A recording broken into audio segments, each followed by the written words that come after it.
Hello everyone, Rimea here, and welcome to NSMBU Tidbits, the series where I will be showing you guys some interesting things I've learned about NSMBU over the past few years of modding the game.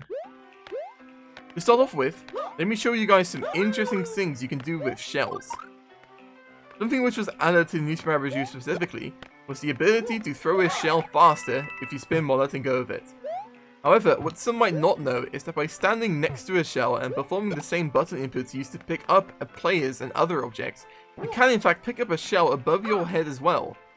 Throwing it like this results in the same speed as usual, and once again, spinning while throwing the shell will result in it going a bit faster.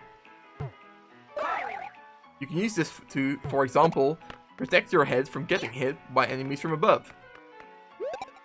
Next, let me show you guys how weird the physics resulting from jumping off conveyor belts are in NSMBU.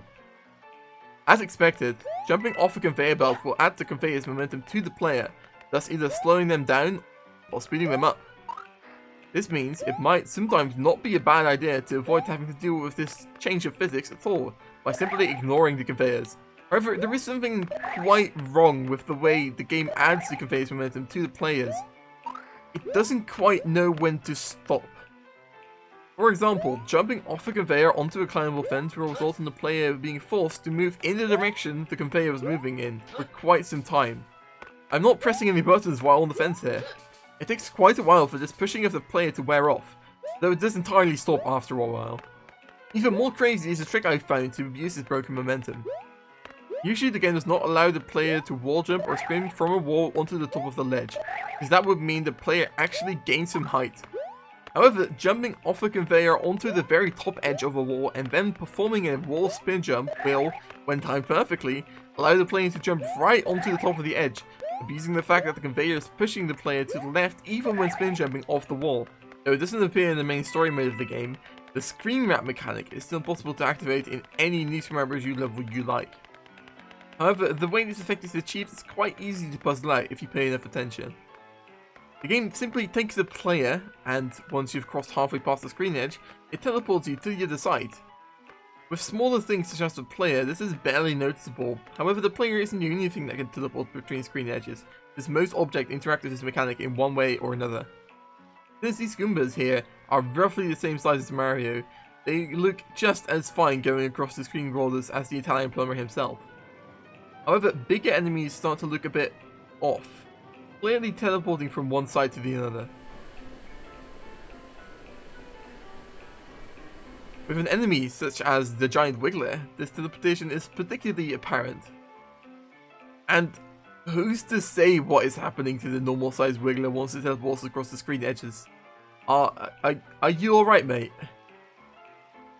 That is not the only bug associated with Screenwrap, however, perhaps explaining why it was also used scarcely in the original game. When flying around with the Aegon suit, the game draws these cool faded out lines behind your wings to show you gliding in the air. However, this effect completely messes up if you manage to glide while crossing the screen's border. I suppose the way this effect was coded was that it continues the same line from your previous position to your current one, thus making it extend all the way across the screen for a little while once you've teleported. Interestingly enough, this effect does not occur when the Waddle Wing crosses the screen edge, though I suppose this isn't that interesting given that the Waddle Wing doesn't have this effect at all. Going back to the Wigglers for a second, there is another interesting bug I found to do with the way they walk. If you place a Wiggler in a one-high area, the back of its body will extend up to the top rather than remaining down below, for whatever reason. I mean, no, probably because this game was coded by the same company who would also go on to make Super Mario 3D All-Stars or something along those lines. Once again, it seems that the big Wiggler is the less buggy of the two, however, since it will act pretty much as expected when crammed into small areas. In this case, it just kind of pops out and walks on like nothing happened. Finally, let's take a look at the Huckit crab. This enemy also glitches out if you attempt to make it cross the screen's edges, as it will simply glitch back to the left instead of crossing it at all. For whatever reason, the Huckit crab just refuses to warp across the screen edges. But there is something more interesting about this beach enemy hidden within its model. There is this unused texture of the Huckit crab which is located inside its model's texture files, which is a blue variation of the main body texture of the original crab.